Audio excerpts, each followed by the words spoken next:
Hey everybody, my name is Bryson Sheffield. I am one of the ministry residents at the Orchard Northside. Today we're going to be continuing in 1 Corinthians. We're going to be in chapter 11.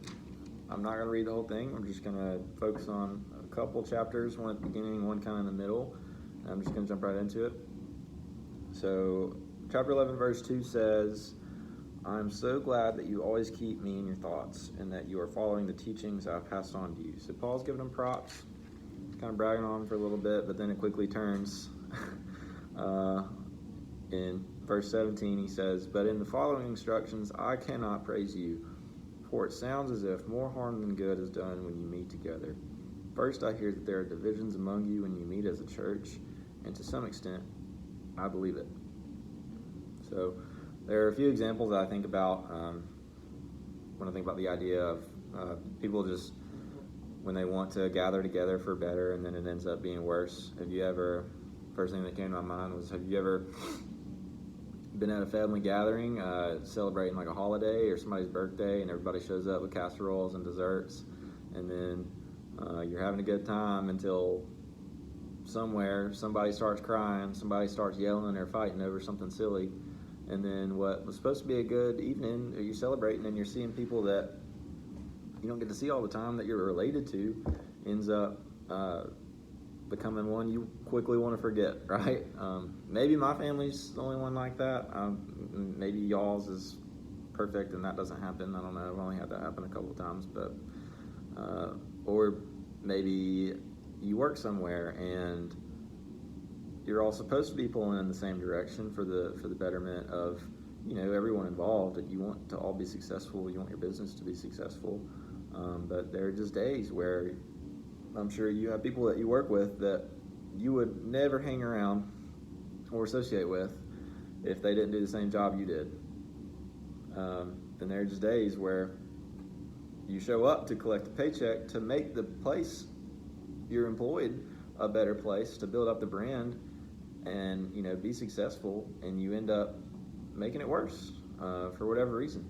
And finally, I think the best thing I came up with was just look at social media. People get on there all the time. Everybody has a platform to share their opinion about anything they want, regardless of prior knowledge, right? They think they know a lot. Sometimes they do, sometimes they don't. And the intent sometimes is to bridge a gap, make the world a better place, educate somebody on a certain topic that you're passionate about, yeah.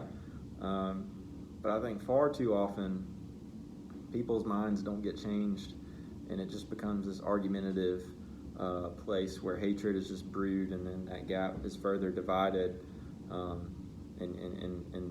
division is even greater than it was before you even got into that comment section or posted that thing on Facebook or tweeted that tweet out, whatever you use.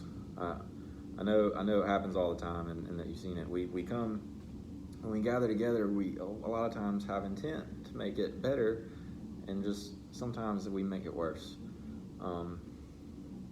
Following this verse, Paul talks about the Lord's Supper. I think Corinthians were doing a lot of things wrong. He could have used an example about it. I really like that he used this example because it's really the central crux of what we're supposed to believe as Christians, right? Like we come to the supper to celebrate somebody dying on our behalf, so that we can live a full life that really is life, right? So, and it's not just someone, it was God.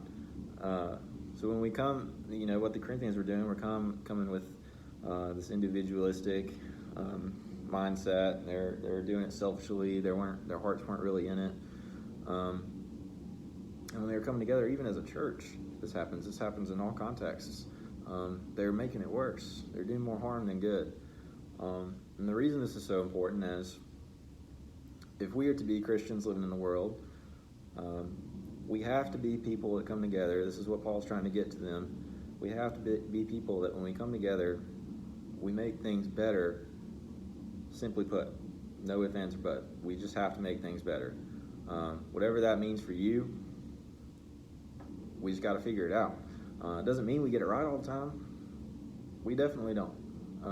That's, we have grace for that, but that has to be what we're all about, because if it's not, the alternative is that Christians are just viewed, Christ is just viewed, it's not about even Christians, it's about Christ is viewed as less than or no different than anything else that this world has to offer, and nobody really wants that. So I would say today or this week, just have a little bit more patience when you're interacting with others, and just take a moment just to think about your own motivations when you're engaging with others and interacting with others, and just think to yourself, am I making this better, or am I making this worse?